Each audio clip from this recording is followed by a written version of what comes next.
आज हम लोग पढ़ेंगे इकोलॉजी में first chapter organism and population. उसे पढ़ेंगे पॉपुलेशन इंटरेक्शन। पॉपुलेशन इंटरेक्शन यानी पॉपुलेशन के बीच में इंटरेक्शन, यानी स्पीशीज के बीच में इंटरेक्शन के बारे में बात करेंगे। इंटरेक्शन यानी क्या, कौन कौन सी एक्टिविटी कर रहा है, या उसको मार खा रहा है प्रीडेशन, या उस पर रह रहा है पैरासिटिज्म, ये सब पढ़ेंगे। उसमें कुछ साइन देते हैं। अगर मान लीजिए कोई स्पीशीज, दो स्पीशीज है, तो एक स्पीशीज का अगर फायदा हो रहा है उसको साइन देते हैं प्लस से, अगर उसको डेट्रीमेंटल या घाटा हो रहा है तो नेगेटिव साइन देते हैं। अगर कुछ भी नहीं हो रहा, ना बेनिफिट हो रहा है ना ही उसको घाटा हो रहा है, तो साइन देते हैं जीरो। ठीक है, तो पॉपुलेशन इंटरेक्शन में पढ़ेंगे मेन टॉपिक जो बहुत इंपॉर्टेंट है, चाहे बोर्ड हो चाहे नीट हो, वो है कंपटीशन। डायरेक्ट हम लोग कंपटीशन से स्टार्ट करते हैं। जैसा आपको रिस्पॉन्स होगा वो बताइएगा कहाँ से पढ़ना है। ठीक है, आप कमेंट में जरूर बताइए। तो कंपटीशन क्या होता है, जिसमें दोनों स्पीशीज को क्या हो, घाटा हो। कंपटीशन में क्या होता है, दोनों स्पीशीज का घाटा हो। अब किस टाइप का स्पीशीज है, इंट्रा स्पेसिफिक या इंट्रा स्पेसिफिक। देखिए, कंपटीशन दोनों तरह का स्पीशीज हो सकता है। इंट्रा स्पेसिफिक यानी सेम ही स्पीशीज के बीच में क्या हो जाएगा, इंट्रा स्पेसिफिक। और इंट्रा स्पेसिफिक यानी दो डिफरेंट स्पीशीज के बीच में, दो डिफरेंट स्पीशीज के बीच में। देखिए, जितने भी अभी तक आप पढ़े हैं पॉपुलेशन इंटरेक्शन, उसे पढ़ते हैं इंटर स्पेसिफिक, यानी दो डिफरेंट स्पीशीज के बीच में इंटरेक्शन पढ़ते हैं। ठीक है, तो एनसीईआरटी फोकस किस पे किया है, इंटर स्पेसिफिक पे। लेकिन अगर बोला जाएगा सबसे खतरनाक डेंजरस कौन होगा, तो इंट्रा स्पेसिफिक। क्यों, क्योंकि उसको हर चीज के लिए उसको क्या करना पड़ेगा, कंपटीशन यानी लड़ना पड़ेगा। क्योंकि खाना भी सेम होगा, रहना भी सेम होगा, सब कुछ क्या होगा, सेम होगा, तो डिफिकल्ट हो जाएगा। लेकिन हम लोग फोकस किस पे करेंगे, क्योंकि एनसीईआरटी फोकस किया है इंटर स्पेसिफिक पे। तो क्या होता है, जनरली कंपटीशन जो होता है कैसा होता है, दो क्लोजली रिलेटेड स्पीशीज पे। जनरली जो कंपटीशन होता है वो क्या होता है,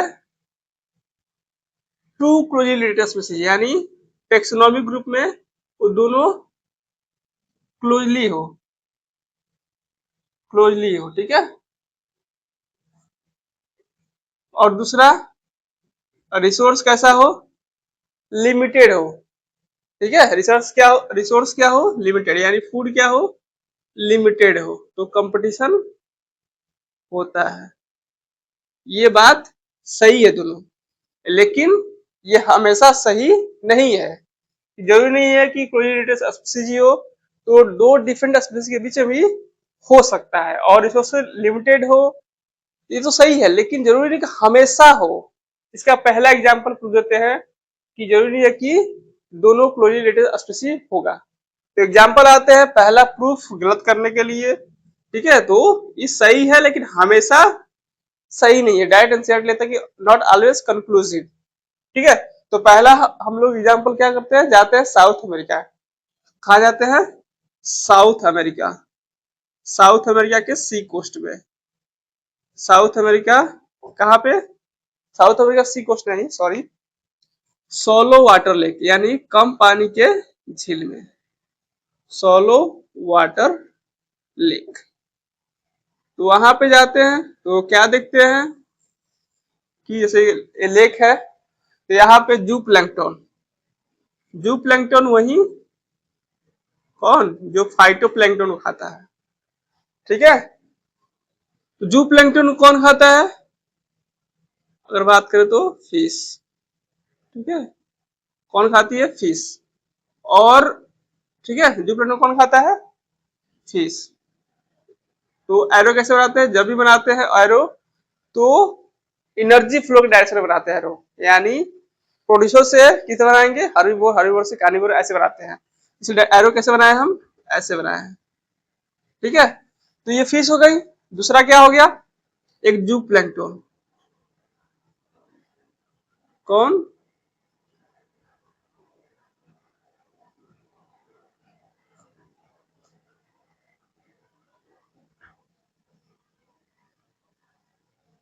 जूप्लैंक्टन।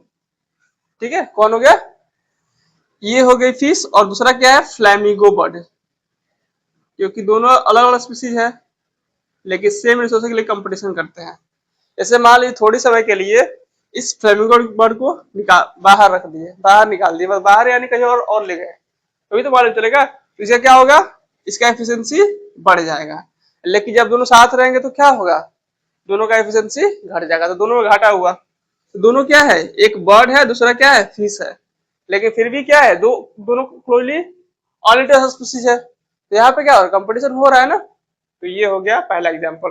दूसरा देखते हैं, रिसोर्सेज अनलिमिटेड का मतलब कि हमेशा जरूरी नहीं है कि रिसोर्सेज लिमिटेड हो, सही है, लेकिन हमेशा जरूरी नहीं है कि रिसोर्सेज लिमिटेड हो। अनलिमिटेड रहेगा फिर भी कंपटीशन होता है, तो उसके लिए एग्जांपल क्या है? Interference competition. कौन सा है? Interference competition. तो इंटरफेरेंस कंपटीशन में क्या होता है, इसको थोड़ा सा हम लोग इससे पढ़ते हैं, एक सीन समझते हैं, मतलब सिनेरियो क्रिएट करते हैं। जैसे सीन आता है ना, इस सीन में जैसे कि मान लीजिए कि जंगल आ रहा है, तो जंगल में भेड़िया है, उनको मालूम चलता है कि जंगल के बीच में ग्रासलैंड है, वहां पे 12 से लेकर 15 डियर हैं। कितने हैं? 12 से 15 डियर हैं। आराम से वो लोग टहल रहे, मस्त कर रहे थे, खाने डांस कर रहे, जो भी कर रहे हैं। तो भेड़ियों को मालूम चलता है, तो बोलता है अरे दावत है, चलते उधर। ठीक है, तो 4 से 5 भेड़िए इधर से आते हैं दौड़ के। ठीक है, जैसे दौड़ के आते तो हलचल होता है, तो लॉयन बोलता है क्या हो रहा है? तो लायन भी इधर से आता है, इधर से आ रहा है, दोनों दौड़ के आ रहे हैं। क्या हुआ? धूल उड़ रहा है। जैसे ही धूल उड़ा तो सामने देखे तो लॉयन के सामने उल्फ। तो लॉयन बोल रहा है तू आएगा शिकार करने, तो उसकी वजह से क्या होगा? सारे उल्फ डर जाते हैं, छोड़ो शिकार नहीं करते हैं। तो जब ये दौड़ रहे थे तो उस समय क्या हुआ? डियर भी दौड़कर भाग गए। तो उससे क्या हुआ? देखिए यहाँ पे रिसोर्सेज अनलिमिटेड था, फिर भी दोनों को कुछ नहीं मिला, खाने को कुछ नहीं मिला। क्यों? क्योंकि लायन की ईगो की वजह से दोनों किसी को नहीं मिला। ठीक है, तो ये क्या हुआ? इंटरफ्रेंस कंपटीशन में क्या हुआ? रिसोर्स अनलिमिटेड था, रिसोर्सेस अनलिमिटेड था, फिर भी कंपटीशन हुआ। ठीक है, अब दूसरा सीन आता है। जैसे मान लीजिए डियर क्या है? एक से दो ही डियर है, फिर वो सीन हो रहा है, फिर भी क्या होगा? लॉयन ऐसा थोड़ा ना बोल देगा नहीं ठीक है उल्फ तुम ही खा लो, तो नहीं, ऐसा नहीं बोलेगा कि ईगो है ना, बोलेगा तुम कैसे खा सकते हो, मैं हूँ, आई एम द किंग। ठीक है, तो फिर वही काम होगा। तो ये जरूरी नहीं है, देखो समझाने के लिए बताया है कि रिसोर्स अनलिमिटेड हो सकता है, लेकिन ठीक है, तो जो रिसोर्स है यहाँ पे मेन फैक्टर नहीं है। रिसोर्स लिमिटेड हो चाहे अनलिमिटेड हो, वो इंटरफेरेंस कंपटीशन होगा ही। ठीक है, अब तीसरा सीन आता है। तीसरा सीन में क्या होगा? थोड़ा थोड़ा कैरेक्टर चेंज होता है। लायन की जगह पे क्या आ जाएंगे? Hunting dog. कौन आएंगे? Hunting dog. तो उसमें क्या होगा? इधर से भेड़िया, और इधर मतलब पूरा एकदम अच्छे से पूरे मतलब 12 से 15 डियर है। ठीक है, तो इधर से उल्फ आ रहा है और उधर से डॉग। दोनों क्या है? दोनों क्या करेंगे? ऐसा नहीं कि अब दोनों एक दूसरे को देख के डरेंगे, नहीं, ईगो नहीं आएगा, क्योंकि दोनों क्या है? एक इक्वल ही है। तो क्या करेंगे? उल्फ बोलेगा तुम उधर से घेरो डॉग को, और डॉग बोलेगा उल्फ को तुम उधर से घेरो, और फिर ये लोग क्या कर लेंगे? क्या कर लेंगे? आपस में मिल बांट कर डियर को खा लेंगे। ये कैसा कंपटीशन हो गया? ये शेयरिंग कंपटीशन हो गया। शेयर कर लीजिए। ठीक है, ऐसा नहीं है, देखिए शेयरिंग कर लिए तो ऐसा नहीं कंपटीशन खत्म हो। कंपटीशन कभी खत्म नहीं होता है, आप याद रखिए। कंपटीशन चाहे देखिए, अगर अपने पे लेना है, जैसे मान नीट की तैयारी कर रहे हैं तो अभी सीट कम है और नंबर ऑफ एस्पायरेंट ज्यादा है, तो कंपटीशन ज्यादा हो रहा है। अगर मान लीजिए कि सीट जितने बच्चे हैं, जितने एस्पायरेंट है, उतने सीट हो जाए नीट का, तो क्या होगा? आसानी सबको मिल जाएगा। तो आप बोलिए कंपटीशन खत्म हो गया? नहीं, कंपटीशन रहता है, क्योंकि सबको चाहिए एम्स दिल्ली ही। ठीक है, तो उसमें कंपटीशन रहेगा, लेकिन उसका इंटेंसिटी क्या हो जाएगा? कम हो जाएगा।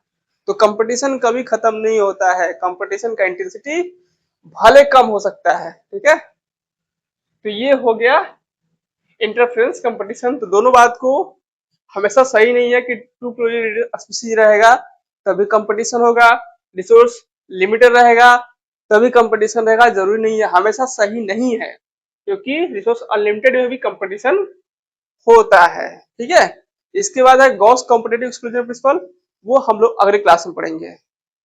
Thank you.